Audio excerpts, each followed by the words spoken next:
अस्सलाम वालेकुम नाजरीन। पाकिस्तान क्रिकेट बोर्ड ने PSL 7 2022 के शेड्यूल में अचानक बहुत बड़ी तब्दीली कर दी गई है।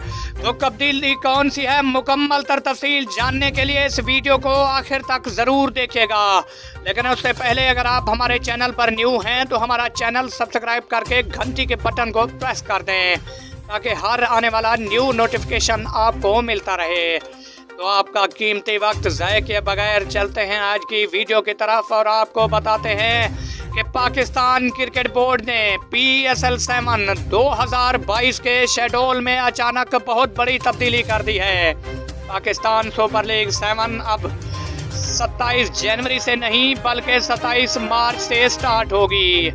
याद रहे कि इससे पहले पाकिस्तान क्रिकेट बोर्ड ने ऐलान कर रखा था कि PSL 7 2022 जनवरी से में स्टार्ट होगी, लेकिन अब इसके शेड्यूल में तब्दीली कर दी गई है। PSL 7 अब 27 मार्च से नेशनल स्टेडियम कराची में स्टार्ट होगी। पाकिस्तान सुपर लीग 7 का पहला मैच कराची किंग्स और क्वेटा ग्लेडिएटर के दरमियान खेला जाएगा।